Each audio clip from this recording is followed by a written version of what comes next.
Festival Piauí de Jornalismo. Quando a imprensa se torna o adversário. Você fez uma reportagem muito importante sobre o papel da Fox News no apoio político ao Trump. Well, it's actually, the history of it is again interesting, and it goes back to Watergate.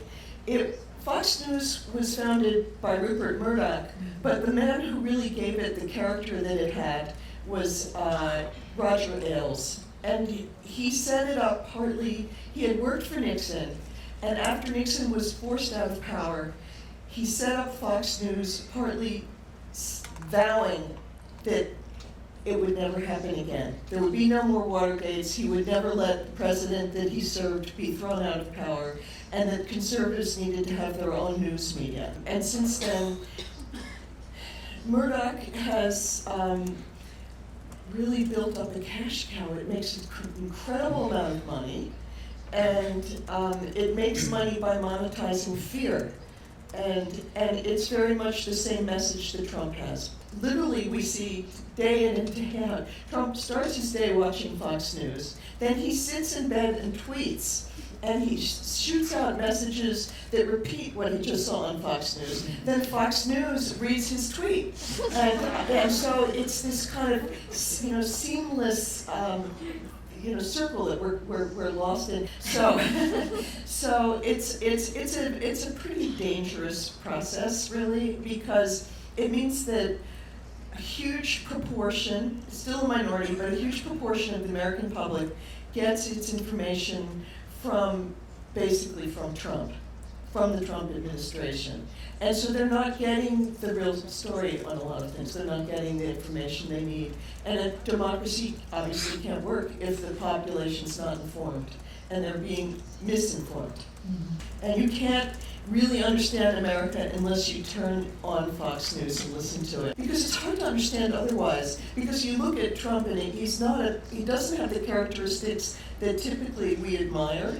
Mm-hmm. He's not truthful, he's not humble, he's not respectful, he uses profane language, he's not educated or knowledgeable. So what is it that people are voting for?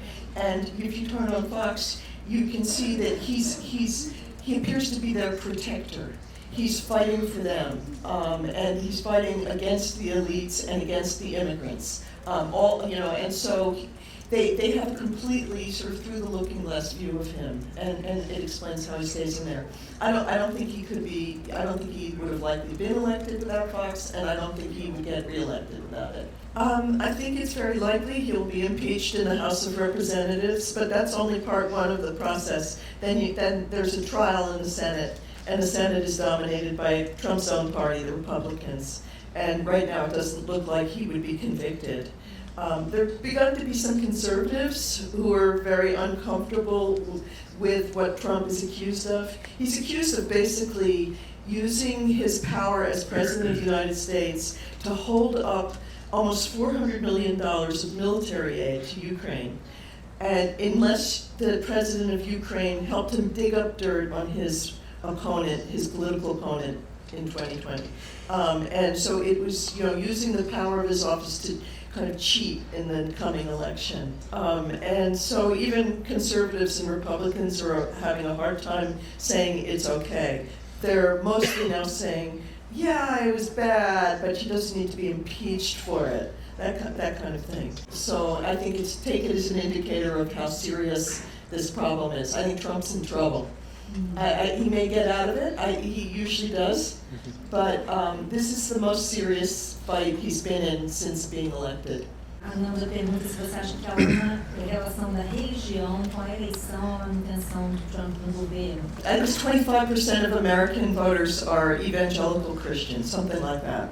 And that base they are the most solidly loyal to Trump of all the voters in America, interestingly, because you could say Trump's a lot of things, but a model of Christianity is not one of them.